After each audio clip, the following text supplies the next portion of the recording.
Boa noite a todos.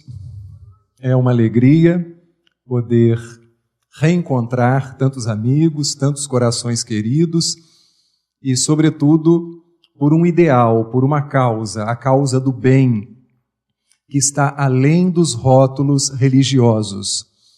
E é nisso que particularmente acreditamos, numa religiosidade que transcenda aos rótulos, que vá para além dos rótulos e que nos permita nos reconhecer uns aos outros como irmãos, porque somos na condição de filhos de Deus.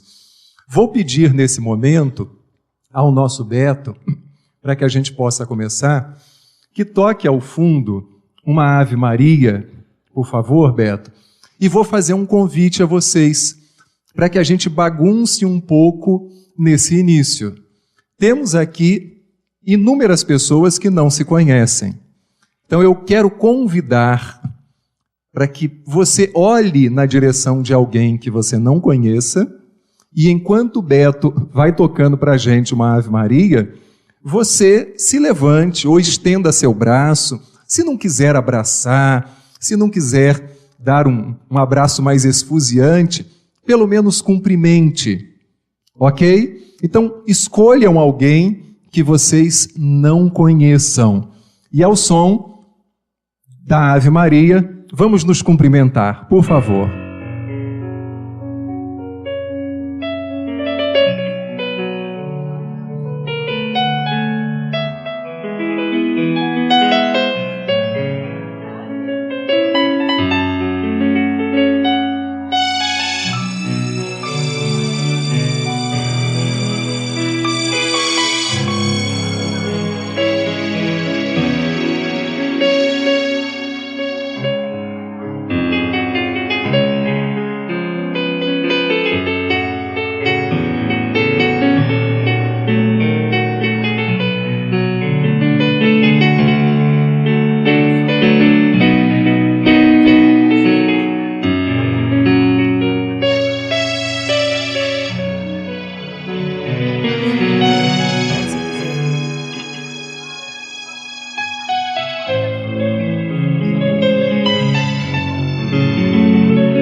Ok?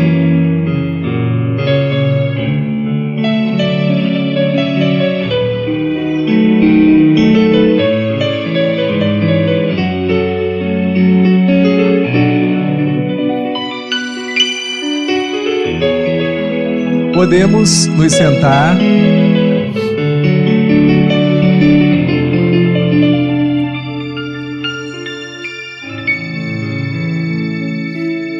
Obrigado, Beto, pelo carinho. Bem, depois desse instante inicial de confraternização, dessa bagunça fraterna, em que a gente pôde se cumprimentar, pôde se abraçar, então a gente pode começar, então, a refletir um pouco mais em torno do tema proposto para esta noite. O que trazemos é um recorte, é um olhar, é uma visão, não é a visão, não é o estado da arte, não temos a pretensão de esgotar o assunto, porque cada um de nós tem uma visão, tem uma concepção do que seja a paz e do que seja viver em paz. Mas quando nós falamos em arte de viver em paz, arte pressupõe cultivo. Ninguém se torna um exímio pianista, violinista, ou seja lá qual for a arte a qual se dedique, se não treinar, se não cultivar, se não se deter demoradamente ao longo de várias horas, semanas, meses e anos, ninguém se torna esse artista cuja arte passe a ser admirada. Então, para que a gente possa pensar na paz, a gente precisa começar a querer cultivar a paz. Há uma frase muito comum que diz assim: se queres a paz, prepara-te para a guerra. Particularmente discordo. Se queres a paz, prepara-te para a paz. E a paz começa dentro de cada um de nós. E pensando nisso, eu me lembro de uma história que gosto muito de contar nas palestras e que, com certeza, quem já nos acompanha há algum tempo já deve ter ouvido essa história. É a história de um pintor que resolveu condensar num único quadro, numa única tela, 3 sentimentos, 3 emoções.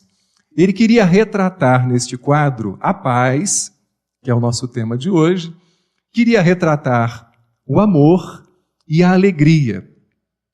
E sem dizer nada para sua esposa e para seus 2 filhos, ele, numa certa manhã, resolveu sair de casa, bem cedinho, e foi procurar a inspiração, porque nenhum livro, nenhum amigo, nenhuma música lhe sugeria a possibilidade de uma síntese no mesmo quadro da alegria, do amor e da paz.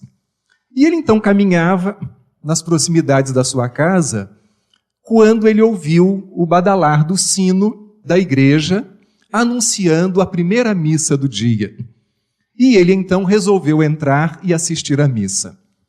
Ouviu o sermão do padre, participou da comunhão e, muito tocado, resolveu se aproximar do padre, depois que todos os fiéis já haviam se evadido da igreja. Seu padre, o senhor me desculpe, mas eu gostaria de lhe fazer uma pergunta. Pois não, meu filho. Seu padre, o que é a paz para o senhor? Olha, meu filho, é muito difícil a gente definir a paz, mas eu posso lhe dizer com certeza que todas as vezes que eu entro em oração para agradecer, para louvar, para pedir, uma paz profunda toma conta do meu coração. Ele agradeceu, porque ele havia encontrado a primeira inspiração para pintar o seu quadro. Saiu da igreja, continuou caminhando e viu, já era meio que o cair da tarde, algumas crianças brincando numa praça. E elas pulavam, elas festejavam, elas se lambuzavam com sorvete. E ele pensou assim, crianças brincando lembra o quê? Alegria. A segunda inspiração ele havia encontrado para o seu quadro. Mas faltava a terceira, a inspiração do amor. E ele já estava praticamente retornando para sua casa quando ele percebe, numa casinha muito simples, tosca, numa varanda com uma lâmpada que parecia não iluminar muito bem, um casalzinho de namorados. E o casal de mãos dadas, um olhava nos olhos do outro como um casal apaixonado. E ele pensou assim, é uma paixão, mas essa paixão pode caminhar para um amor, ou pode vir a conviver mesmo com a presença do amor. Tá aí, encontrei a terceira inspiração. Quando um casal se respeita, quando um casal se gosta, quando um casal quer viver em regime de reciprocidade, de carinho, existe aí o amor. Foi chegando em casa, mas a sua casa estava silenciosa, muito diferente do habitual. Ele então olha pela janela, porque a luz da sala estava acesa, e percebe que a esposa, junto dos 2 filhos, estava fazendo uma oração, pedindo a Deus, naquele momento, que abençoasse, que amparasse o marido, que havia saído, ela não sabia a que horas, e nem aonde ele se encontrava. Então ela fazia uma oração. E ele percebeu naquela oração sincera e singela que havia paz dentro da sua casa. Como ele permanecera na janela, terminada a oração, os filhos divisaram o pai através do vidro, saíram correndo, abriram a porta, pularam no colo do pai, derrubaram o pai no chão, abraçando, enchendo ele de beijo, e ele percebeu, na festa que os filhos faziam ante a sua chegada, que havia dentro da sua casa a alegria. A esposa, então, logo após a festa dos filhos, veio, estendeu a mão na sua direção, ajudando ele a se levantar, e deu-lhe um beijo caloroso, amoroso.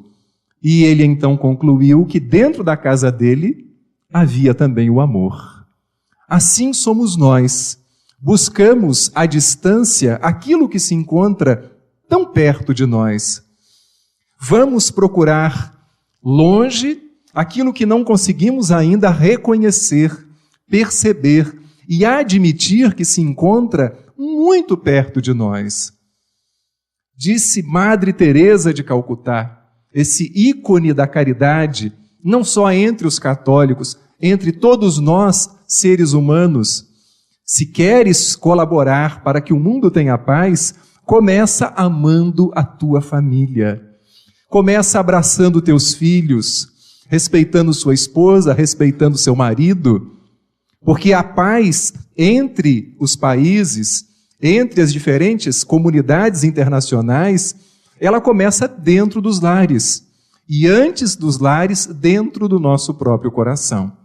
Não é à toa que o poeta brasileiro Carlos Drummond de Andrade, numa poesia belíssima, disse que o homem, um dia cansado da terra, enfastiado de tudo aquilo que a terra poderia lhe oferecer, em termos de conhecimento, de riqueza, resolve ir para a lua, finca sua bandeirola na lua, coloniza, explora, faz tudo o que é possível se fazer na lua, mas se cansa, se enfastia e resolve ir para Marte e explora Marte, coloniza Marte e vai para Saturno e vai para Júpiter, até que depois de conquistar todo o sistema solar, resta ao homem a mais difícil das conquistas, a mais perigosa das conquistas, a conquista de si mesmo.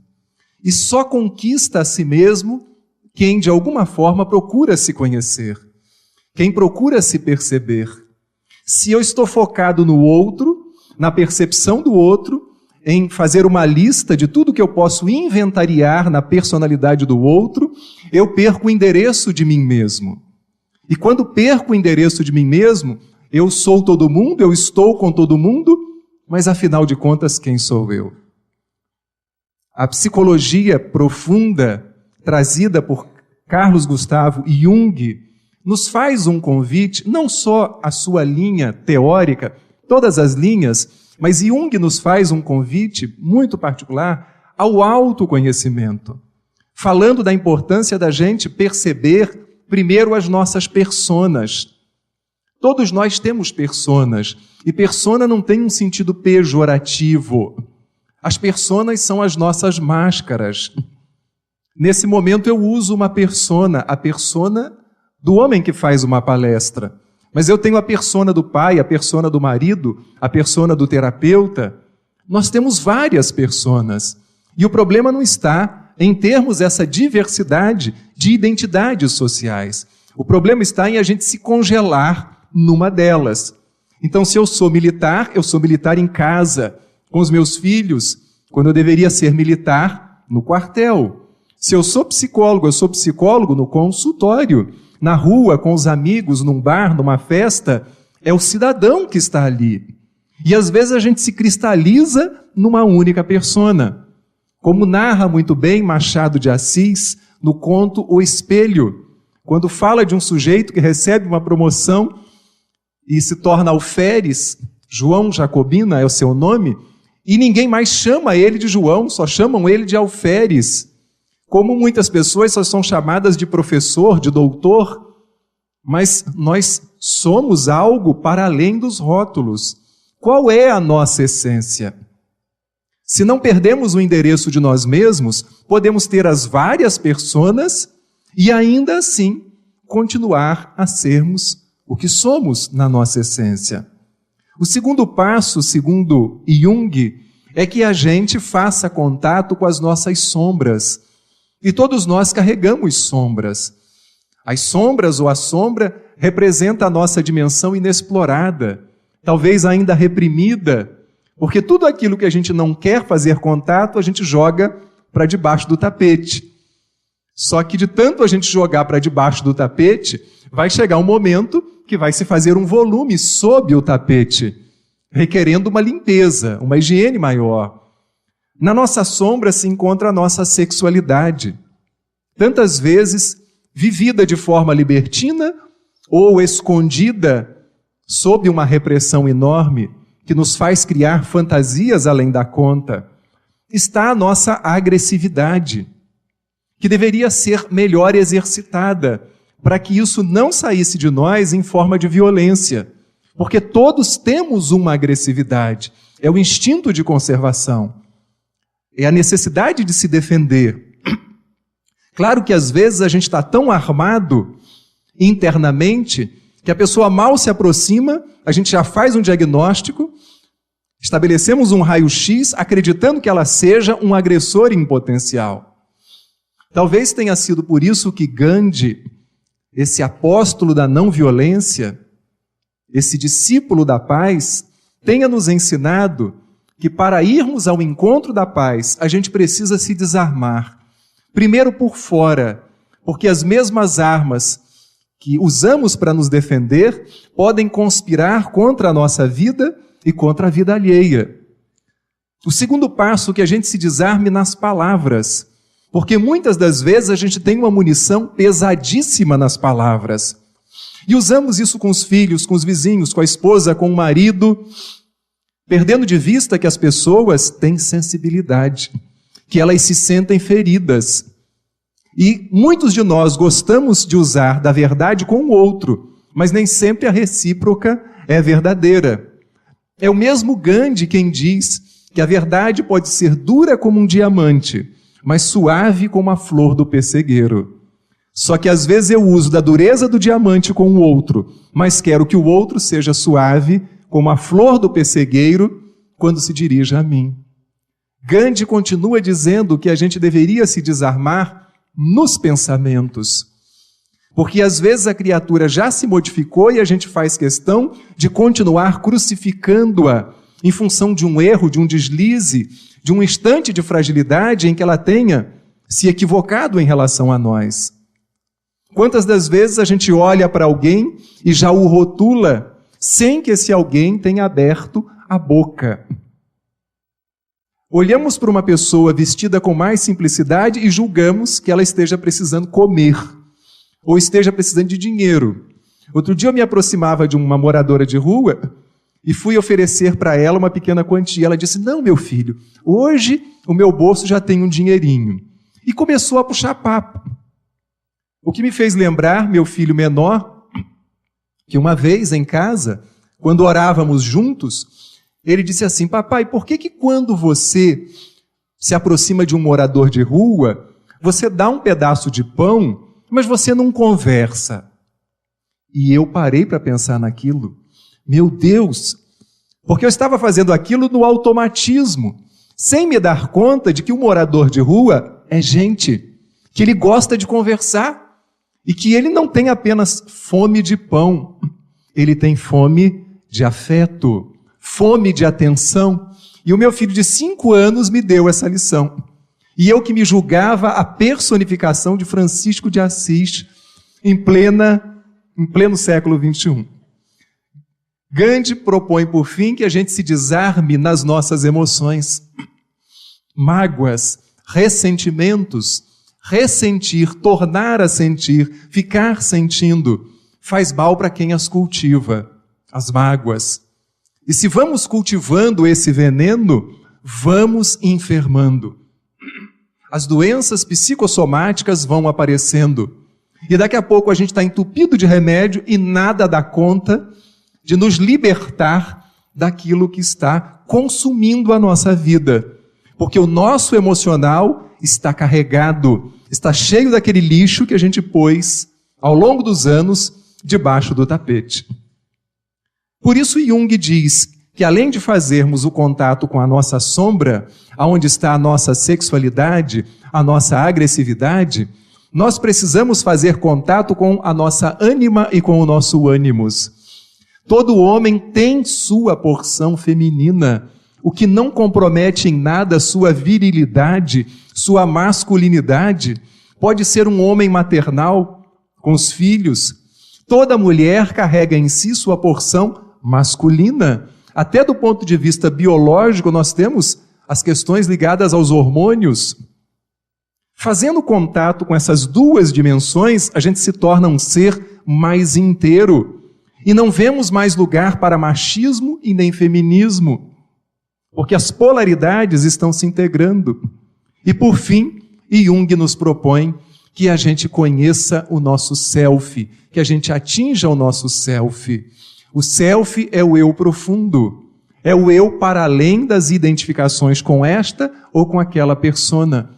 É o contato com a nossa essência maior. Inicialmente, uma frase do psicólogo Roberto Crema, quando ele propõe que a gente reflita. Onipotência é tentar mudar o que é para ser aceito, enquanto impotência é aceitar o que é para ser mudado. Como habitualmente nos colocamos? De forma onipotente, querendo mudar o que força nenhuma é capaz de mudar? Ou como criaturas impotentes, aceitando aquilo que pode ser alterado, que pode ser modificado, que pode ser transformado, mas estamos cruzando os braços, acreditando que seja o destino.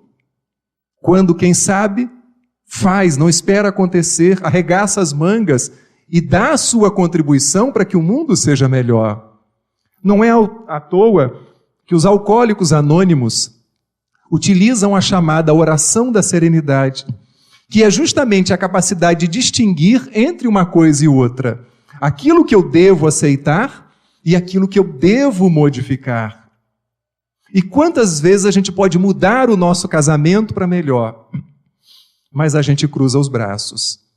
Quantas vezes a gente tem que aceitar a esposa ou o marido do jeito que ele é, do jeito que eles são, mas a gente quer que eles sejam do jeito que a gente é.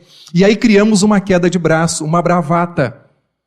E nessa queda de braço, todos os dois acabam perdendo. Por quê? Porque é a personalidade de cada um. Mas eu posso me adaptar, eu posso fazer concessões, eu devo, porque senão a vida em família vira um campo de concentração e ninguém consegue se suportar, ninguém consegue conviver bem. Dimensões da paz. A paz tem várias dimensões. Tem uma dimensão política, tem uma dimensão econômica, uma dimensão cultural. E no cultural a gente envolve aí a questão pedagógica, a questão sexual. Sem respeitar as diferenças e os diferentes, não há paz.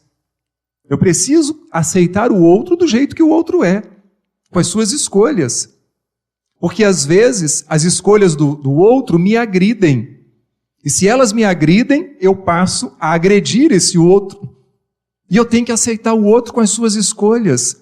Porque ele tem livre-arbítrio. E ele vai assumir as consequências das suas escolhas. Há um historiador chamado Will Durant, que escreveu um livro no século passado. O livro foi publicado nos anos 20, A História da Filosofia. E ele dizia, lá naquela época, fazendo um recorte da história, que em 6.000 anos de história, dentro do recorte que ele estava fazendo, em apenas 600 anos, a humanidade viveu sem nenhum conflito. Isso em 1926. E ao longo da nossa relação conjugal, interpessoal, profissional, quanto tempo a gente tem conseguido viver sem grandes conflitos? E não estamos dizendo aqui que para estarmos em paz, temos que abolir o conflito da nossa vida. O conflito faz parte da espécie humana. Uma criatura que queira viver sem conflitos, vai criar um conflito ainda maior. Vou ou não vou nessa palestra sobre a paz? Conflito. Ih, mas tem o capítulo da novela, vai dar tempo? Conflito. Ih, mas tem a condução que é difícil, tem aquela escadaria? Conflito. Vale a pena? Não vai? Conflito. Namoro essa ou namoro aquela? Para quem está bem na fita. Conflito. Continuo casado ou me separo? Conflito. Vai num restaurante, tem 2 pratos maravilhosos que você gosta. Qual dos 2? Conflito. Me sinto atraído por um segmento religioso e ao mesmo tempo por outro. O que eu faço? Conflito. Saio do armário ou continuo dentro dele? Conflito. Então a gente vê que faz parte da nossa vida cotidiana ter conflitos. A paz, então, possui essas múltiplas dimensões, mas o nosso enfoque nessa noite é sobre a dimensão psicológica. 2 conceitos da paz. Paz vem do latim pax, pacificar, derivado do sânscrito pac ou pag, indicando o marco para fixar limites e evitar invasões.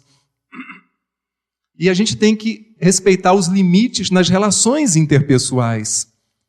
E quantas vezes a gente encontra pessoas que, para falar, parece que elas estão quase nos engolindo. Porque elas chegam tão perto da gente que parece que rola até um clima. Daqui a pouco tem beijo na boca. Não mantém o mínimo de distância. Da mesma forma que, ao dirigir, tem carro que o tempo inteiro dirige em cima do outro. O motorista não consegue, eu não sei como é que passou no exame psicológico. Aliás, é difícil saber quem já foi reprovado nesse exame psicológico. Porque a criatura não mantém um mínimo de distância. E nisso, nós vamos nos acotovelando, vamos nos sufocando mutuamente. Nas salas de aula cada vez mais abarrotadas, muitas das vezes um aluno acaba agredindo o outro por falta de espaço. Quantas vezes o vizinho faz uma obra e a obra dele invade a nossa casa? Invasão do espaço. E isso acaba comprometendo a nossa paz. Mais do que a ausência de conflito, a paz é um estado de consciência, de harmonia interior, que resulta da maneira como vivemos nossas relações inter- e intrapessoais. Eu costumo dizer, e aí eu não sou pioneiro nisso, que tudo que a gente diz é a partir de algo que a gente tenha lido, tenha ouvido. Então, nesse sentido, a gente é muito pouco original, mas costumo dizer que quanto mais e melhor eu viver comigo, quanto melhor for a minha relação comigo, menos problemas eu terei com os outros. Mas às vezes eu quero remendar o outro, consertar o outro, ajeitar o outro. E por que o outro me incomoda tanto? O que ele tem que pode ser meu? Porque eu posso estar me espelhando nesse outro e me vendo. Ele pode estar sendo um espelho. Por isso que ele me irrita tanto, por isso que ele me tira do sério. Mas a nossa tendência qual é? Encontrar sempre bodes expiatórios. O outro é culpado. A humanidade não me compreende. Eu sou um ET nesse mundo. Que coisa, né? Deus errou o endereço de planeta, te pôs no lugar errado. Não, nessa família eu sou um corpo estranho. Então a cegonha também errou o endereço. Mas por que eu estou nessa família tão diferente de mim? Há uma razão. E quanto mais eu me debruçar sobre esta pergunta, mais rapidamente eu irei ao encontro da resposta que eu desejo. Da mesma forma que as doenças que vão aparecendo no nosso caminho, elas são portadoras de mensagens cifradas, querendo nos indicar que alguma coisa não está bem conosco e que algo precisa ser modificado na nossa vida. Mas a nossa tendência é encontrar o culpado. Quem é o culpado? E botar na conta dele, ao invés da gente procurar se resolver cada vez melhor. Mas se eu não estou minimamente resolvido, eu me embolo com o outro. Eu entro em atrito com muita facilidade com o outro. E tem gente que ainda diz assim, dou um boi para não entrar numa briga e dou uma boiada para não sair. A gente deveria fazer o contrário. Era dar uma boiada para não entrar. Porque há brigas que não nos acrescentam absolutamente nada. É apenas para mostrar que a gente é forte, que a gente é musculoso, ou que a gente grita alto, que a nossa voz é grave, ou que a gente é muito inteligente, que a nossa capacidade de argumentação é melhor do que a do nosso oponente. O que a gente ganha?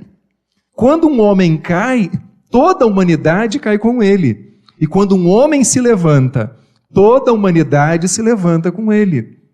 Ai, que bom que esse tsunami ocorreu lá no Japão. Não ocorreu aqui. Mas aqui nós temos outros tsunamis. Na política, na economia. O egoísmo que assinala a nossa vida é um tsunami muito mais arrasador do que aquele do Japão. E às vezes a gente pega um ponto da personalidade da criatura e reduz a criatura a esse ponto. Ela não tem mais nenhuma qualidade, nada nela presta. Por quê? Porque a gente pegou esse ponto e perdeu de vista tudo o mais que ela é ou tenta ser. A paz, então, intrapessoal possui 3 dimensões. Uma dimensão no plano mental, outra no plano emocional e outra no plano físico. E é isso que a gente vai ver de forma didática agora. No plano mental, as chamadas distorções da cognição, que particularmente gosto muito de frisar e de repetir e me torno repetitivo em razão disso. Mas a repetição também ajuda à fixação. Não é o único recurso para fixar, mas é também um deles. Leitura mental. Então eu começo a falar e 2 pessoas começam a cochichar. Ah, não estão gostando dessa palestra. Ou então alguém começa a sorrir, está ironizando. Ou então alguém me olha de forma muito séria. Ah, essa pessoa não está gostando nem um pouco. Está me censurando. Leitura mental. Que capacidade é essa de entrar na cabeça do outro, saber o que o outro está pensando e o que é pior, o outro sempre está pensando coisa ruim a meu respeito. Por que a pessoa que está conversando não está se lembrando de uma terceira ou de uma situação que ocorreu com ela? Por que a que sorri não está achando engraçado porque está botando um chapéu na própria cabeça? Ou se lembrando de uma situação cômica? Por que aquela que olha de maneira mais séria não pode estar compenetrada, acompanhando o raciocínio de quem fala? Mas na leitura mental, eu entro na cabeça dos outros e imagino as piores coisas. Isso se dá muito em sala de aula, professor e aluno. Isso se dá muito nas conduções, nos templos religiosos. Então eu julgo que estou sendo o tempo inteiro julgado. E o que é pior, condenado, sem direito a recurso. Agimos assim. O olhar do outro para nós, ele é inquisidor. E às vezes a criatura não está nem olhando para nós. Se ela estiver meio surtada, ela está olhando para qualquer coisa, menos para nós. Ou às vezes ela está com o olhar parado, como tantas vezes qualquer um de nós pode ficar, sem que necessariamente estejamos num surto psicótico. E às vezes a criatura está olhando uma terceira atrás de nós, mas julgamos que ela está nos olhando. Adolescente tem muito isso. Se tem uma espinha, ele acha que todo mundo está vendo a espinha dele. Né? Como se todo mundo tivesse uma lupa para enxergar a espinha. Não é nem uma pessoa que possui uma espinha, é uma espinha que possui uma pessoa.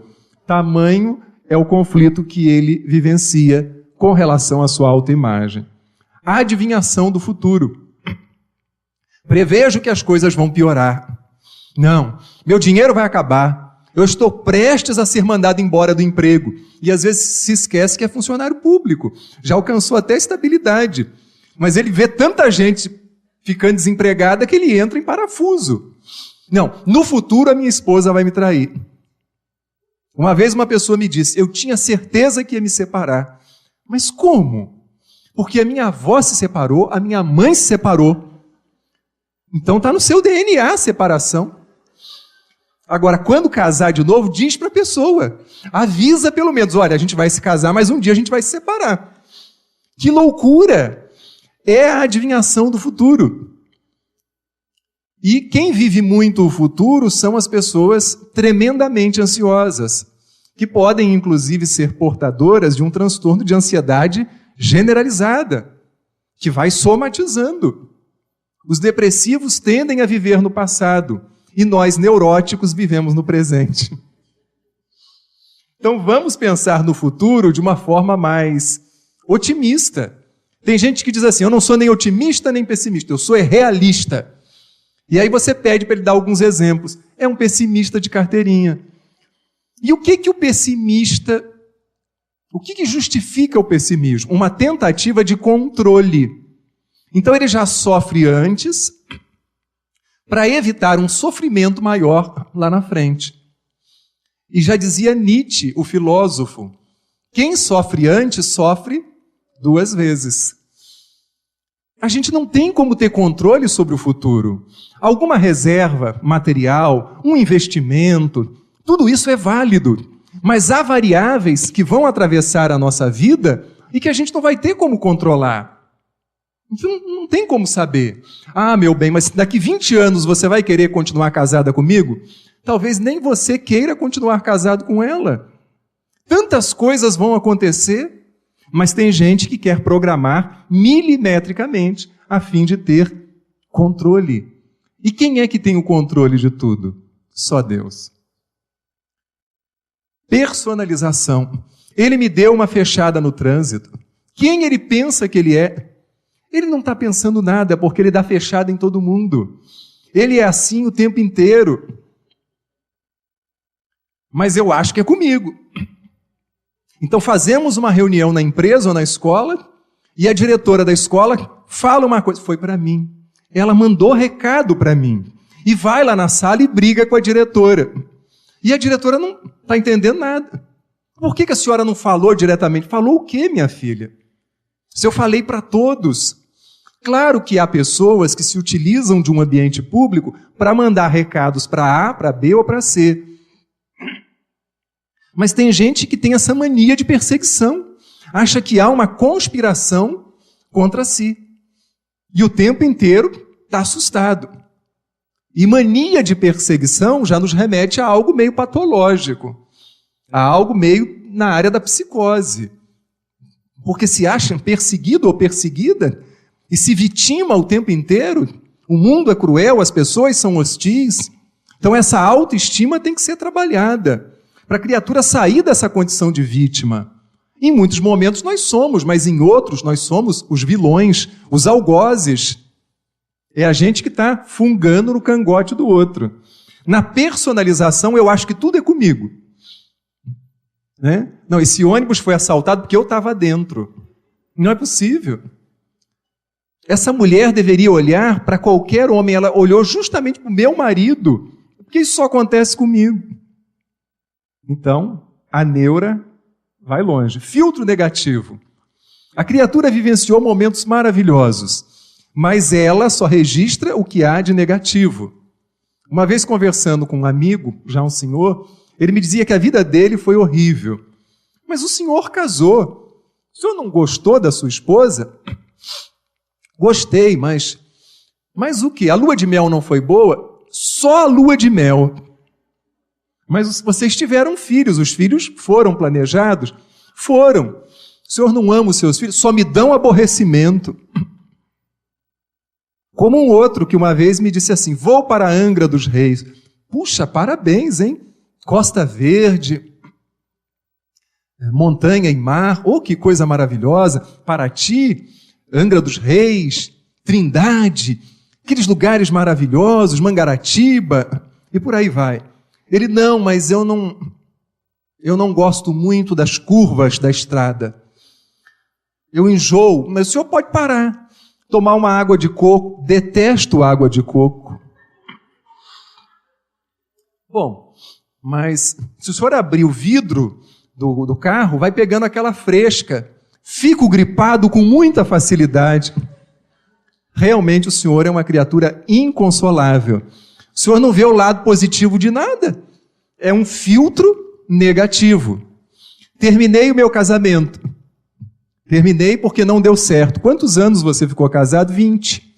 E não deu certo. 20 anos. Não foi possível continuar a dar certo. Mas durante 20 anos, me parece que deu certo.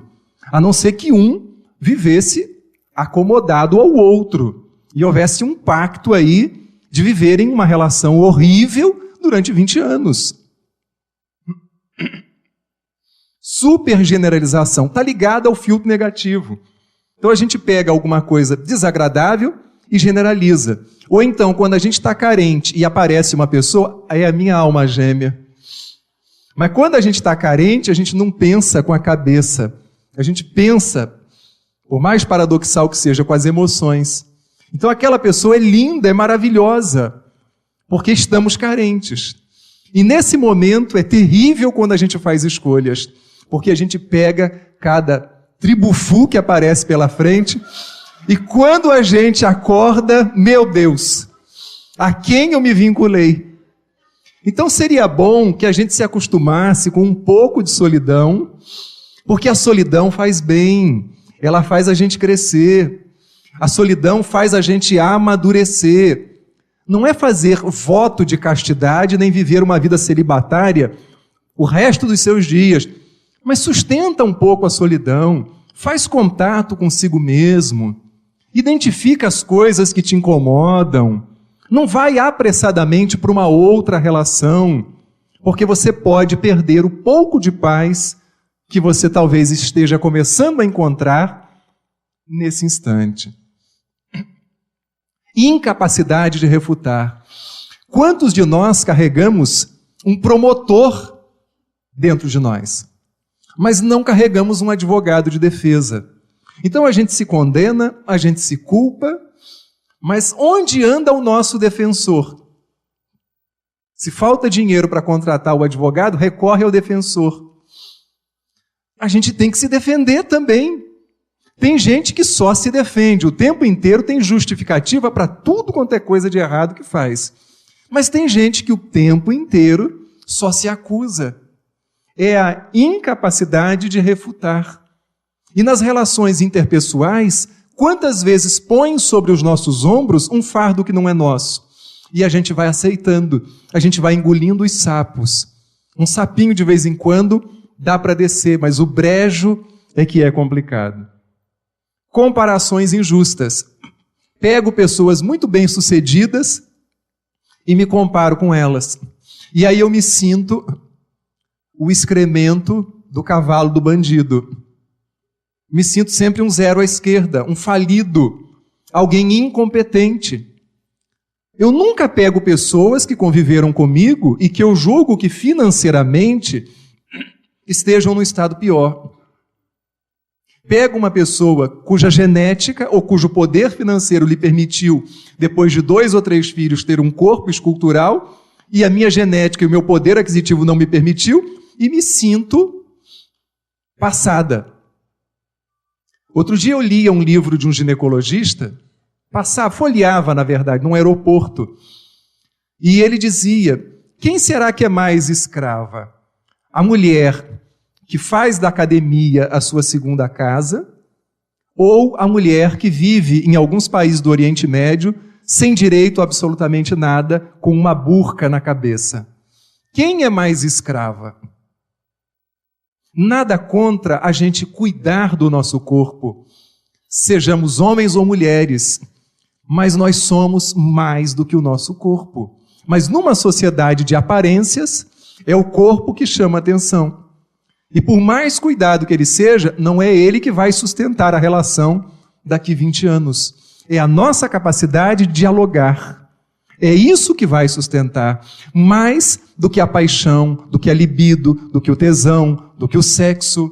É a nossa capacidade de juntos construirmos uma relação duradoura com sexo. Mas na ausência dele, quando essas funções cessarem no nosso corpo, o que é que vai nos manter juntos? Ah, mas eu não estou preocupado com o futuro. Então viva o presente e assuma as consequências das escolhas. No plano emocional, lembrando, plano mental, plano emocional e plano físico. Então vamos lá. Perfeccionismo.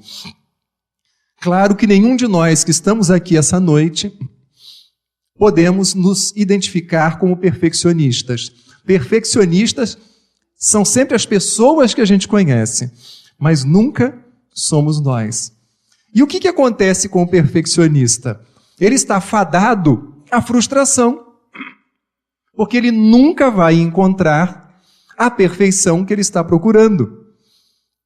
Como a história do sujeito, também vivo contando essa história, e vivo me repetindo, do sujeito que procurava a mulher perfeita, todo mundo se casou, anos depois, reunido com os amigos: por que você ficou solteiro? Porque eu procurava a mulher perfeita. E não encontrou? Encontrei. E por que não se casou? Porque ela também procurava o homem perfeito. Então, procurando perfeição, a gente vai encontrar solidão. Controle, já falamos. Desejo de agradar aos outros. Mas é ruim querer agradar aos outros? Não, é maravilhoso. tanto quanto queremos que os outros nos agradem também. Mas se eu vivo para agradar aos outros, alguma coisa está errada. Porque quem ama diz não. Em algum momento a esposa vai dizer não para o marido. Se ele vai entender, é outra história. Em algum momento o marido vai dizer não para a esposa. O pai e a mãe irão dizer não para os filhos. Quem ama diz não. Mas a gente cria os filhos só na base do sim. Porque não queremos filhos frustrados. Se não frustrarmos os nossos filhos, a vida o fará. Porque a vida não diz sim o tempo inteiro para os nossos desejos, para as nossas fantasias. E muitas das vezes a gente só quer agradar, dar para eles o que nós não tivemos. Tudo o que não tivemos foi ruim para a nossa formação? Se muita coisa nos marcou e nos fez falta, ok, vamos oferecer, mas vamos relativizar. Porque senão a gente sufoca os filhos com coisas na nossa ausência. Damos os presentes quando não podemos nos dar para os nossos filhos.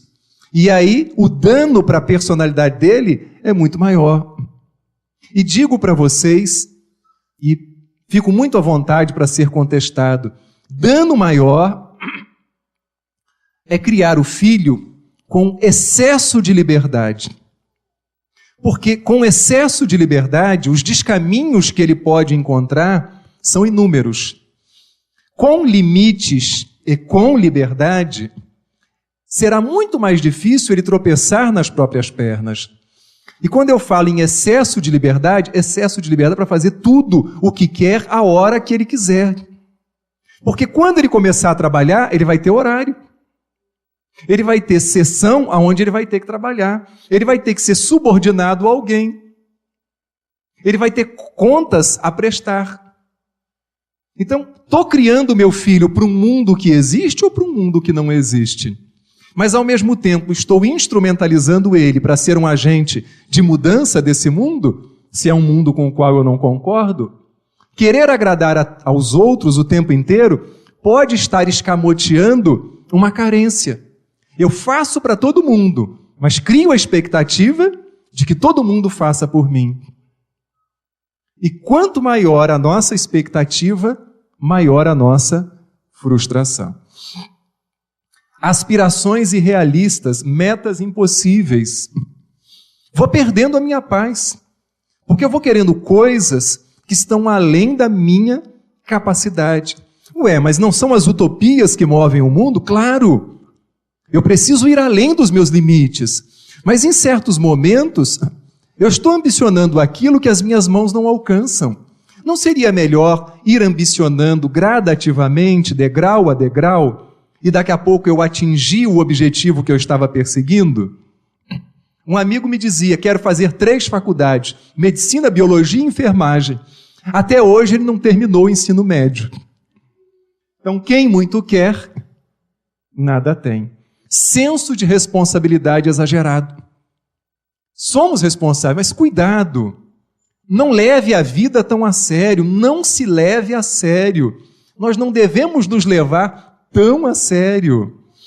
E tem gente que não brinca, que não sorri, que não descontrai, e acha que toda brincadeira tem um duplo sentido. Estão sempre querendo lhe puxar o tapete. Estão sempre querendo lhe dar uma volta. Um amigo foi num presídio e disseram para ele, toma cuidado com aquele sujeito, ele é bicho solto. E ele fez a palestra e o elemento ficava olhando para ele. Terminou a palestra, cadê o elemento? Sumiu. De repente, alguém põe mão pesada no seu ombro e ele vira, é o tal do bicho solto. E o bicho solto tinha uma das mãos para trás. E olhou nos olhos dele e disse, notei que o senhor estava falando aí, perto de 1 hora, e fui pegar um copo com água para o senhor. E ele então viu que ele havia sido contaminado pelo medo, porque o medo contamina.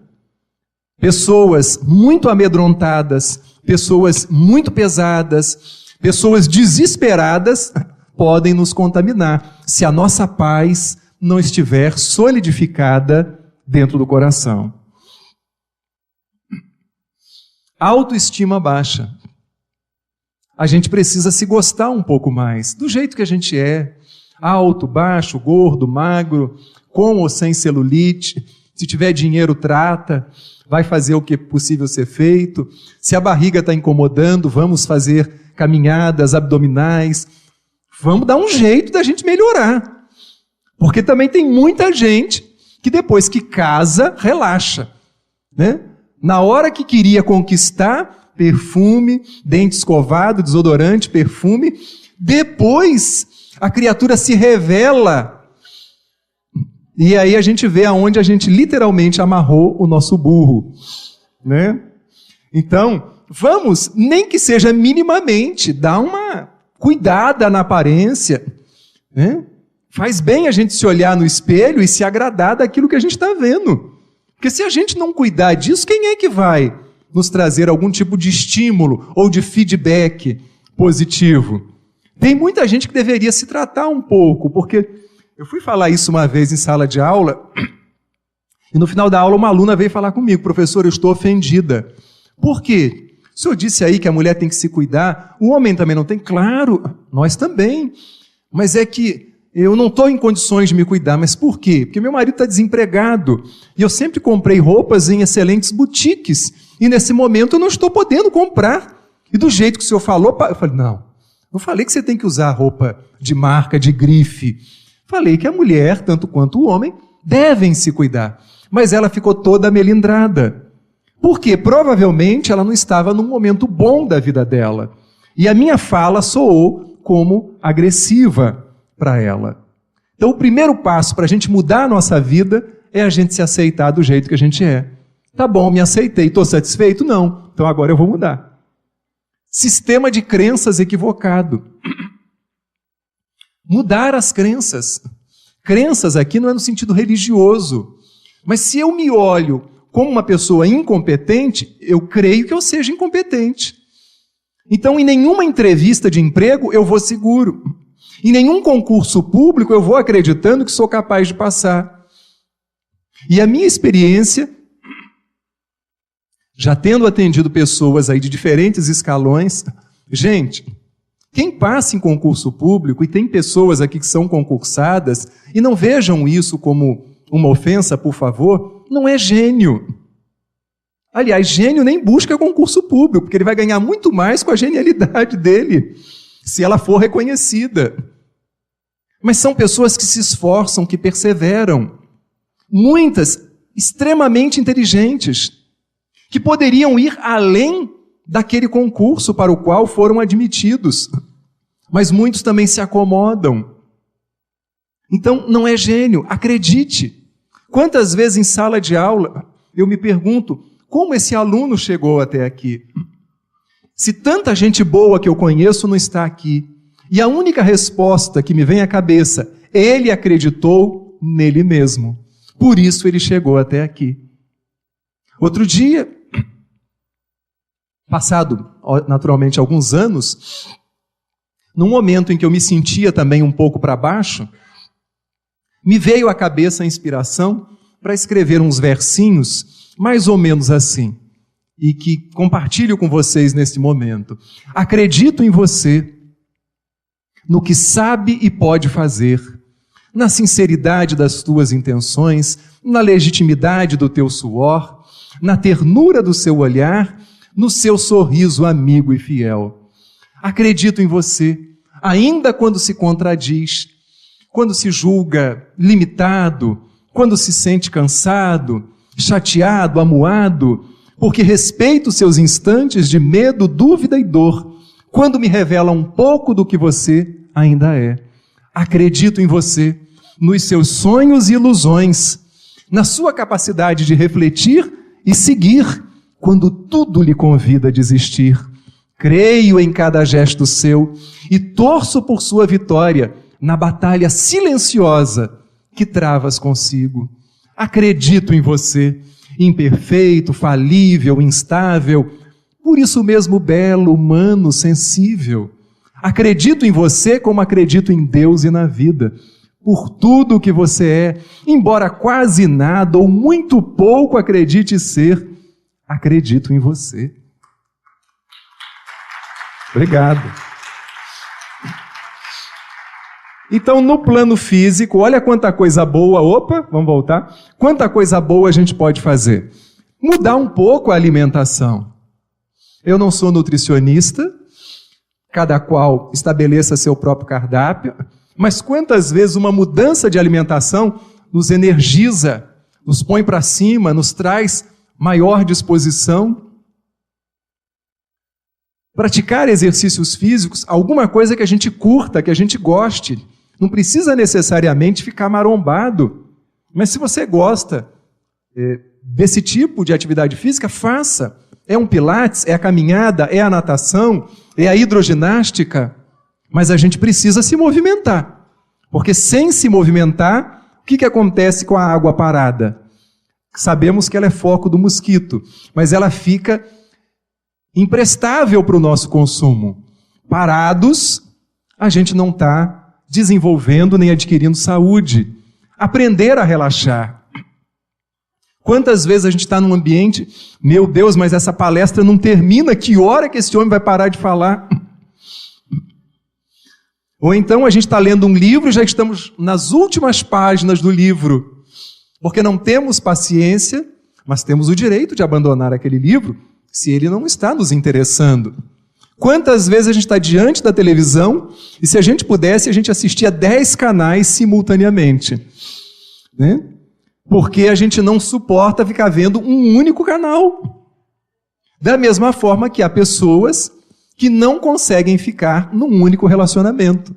Elas precisam de relacionamentos simultâneos e vão perdendo a própria paz. Dormir o necessário, ter horas de lazer, evitar ou moderar o fumo e a bebida alcoólica e fazer exames periódicos. Não estou vinculado a nenhum laboratório, tá, gente? Mas a gente tem que fazer exames. O que destrói a nossa paz? Indiferença. Episódio do índio Pataxó, queimado em Brasília há alguns anos. A sociedade se levantou. Parte da sociedade, uma mínima parte. Que crueldade!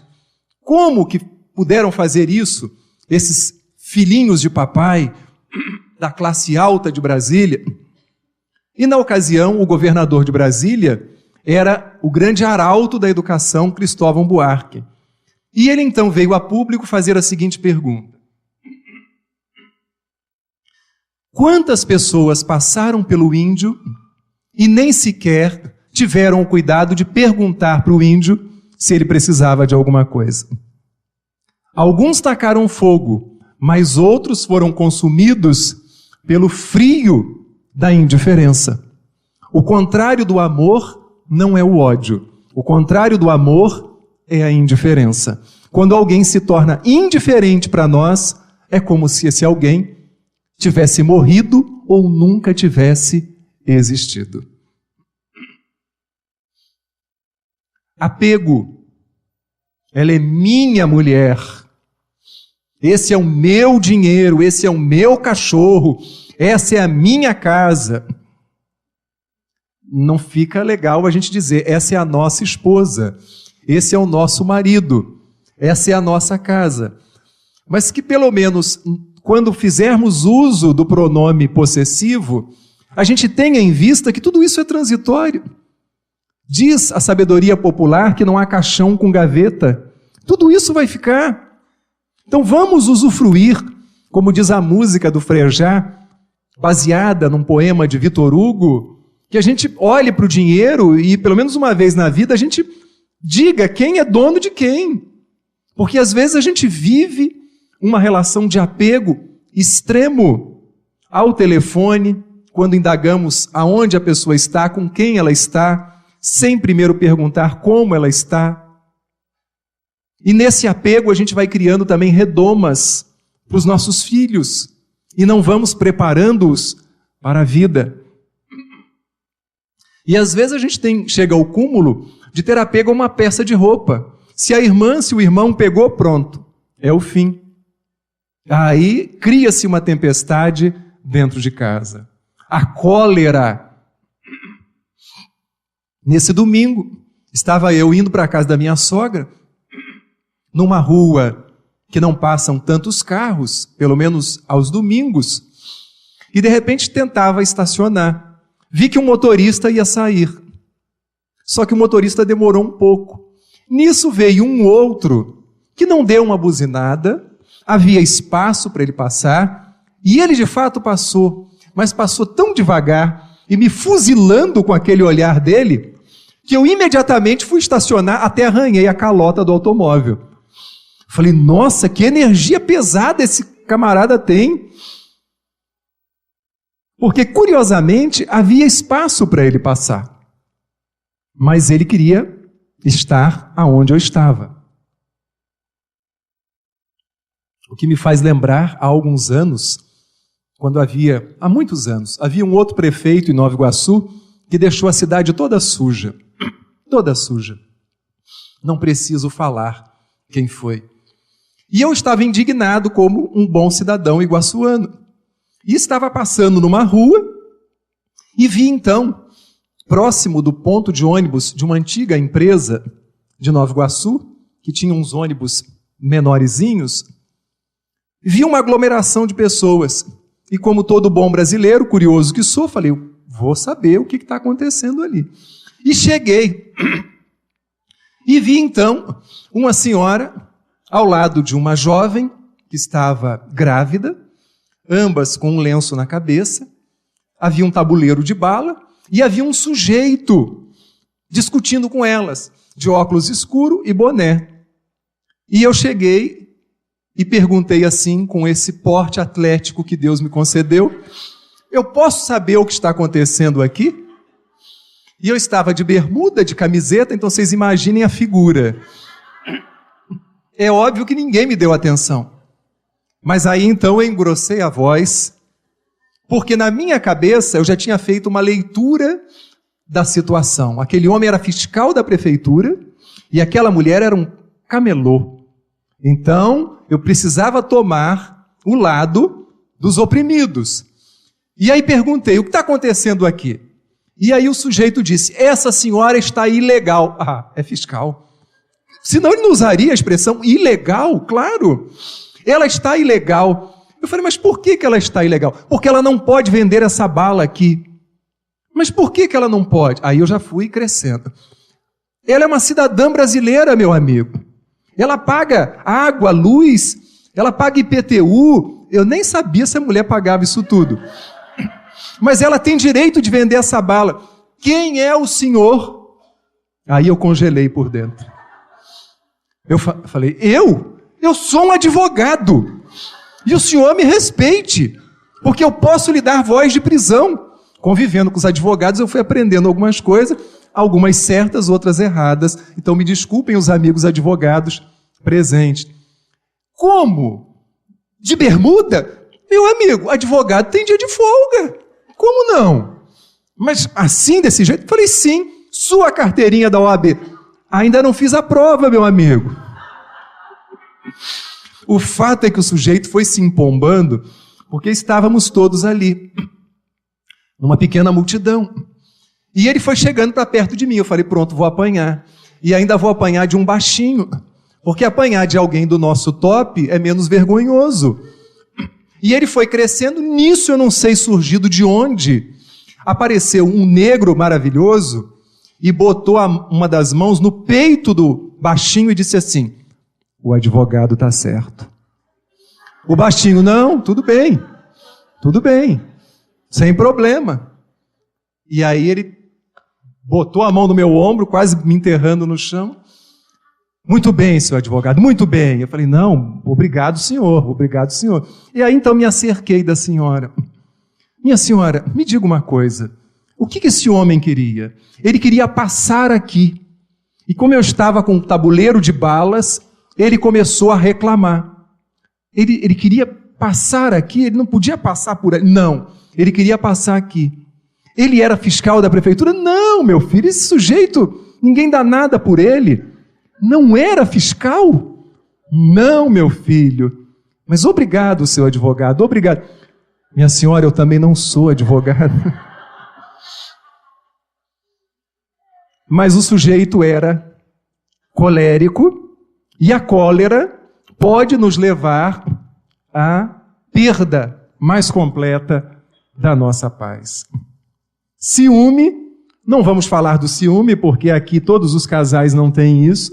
O orgulho. E o orgulho, então, olha que foto maravilhosa.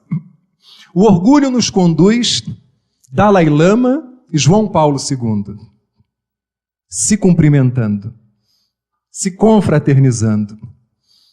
A autossuficiência é filha do orgulho. Eu me basto, não preciso de ninguém, conquistei isso tudo sozinho. Quem fez a comida que você comeu?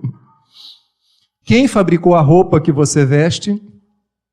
Quem cuidou de você quando você ficou doente?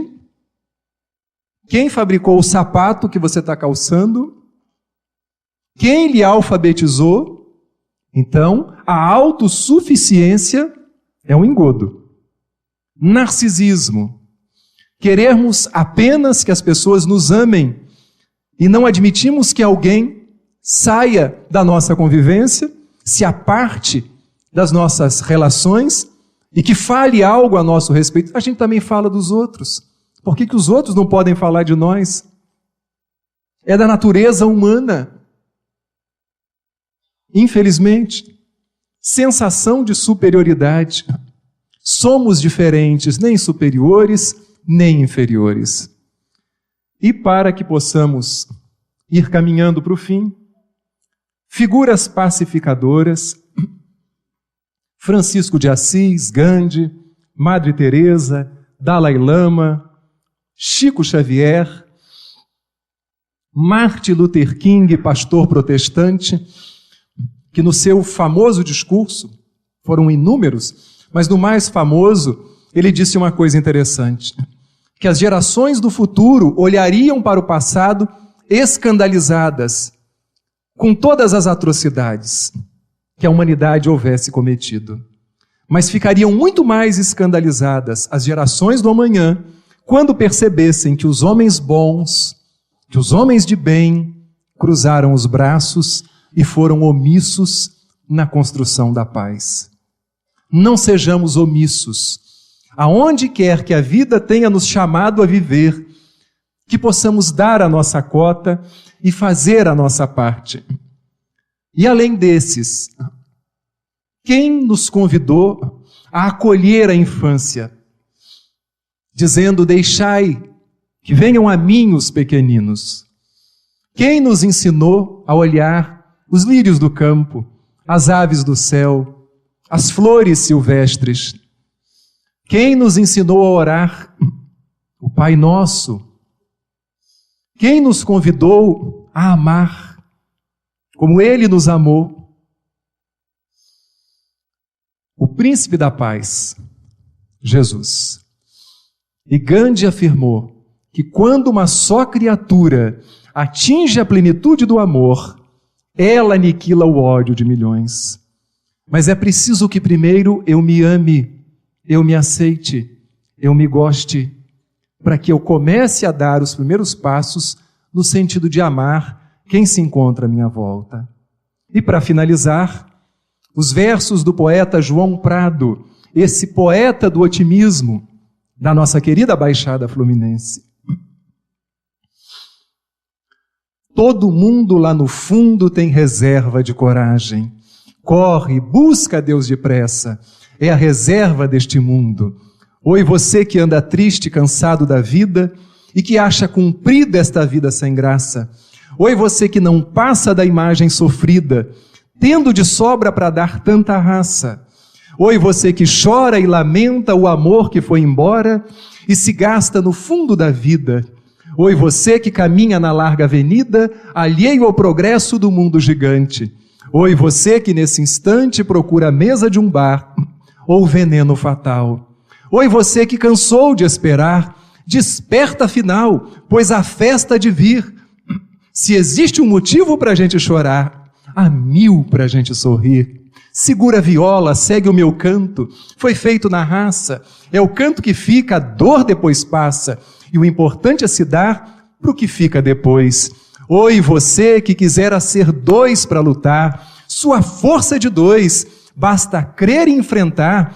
Toca o barco sozinho, pois na hora do vinho alguém vem para ajudar. Oi, você que sente um tédio profundo e se julga tão só nesse mundo. Dá um jeito na vida, busca esse Deus feito raça, arrojo, otimismo, esperança, altruísmo, as armas mais fortes para o homem lutar. Faça um samba do pranto e segue esse canto que é bom para sonhar. Oi você, oi você, oi você, oi você, vem comigo sorrir e cantar de uma vez. Oi você, oi você, oi você, oi você, oi vocês! Obrigado.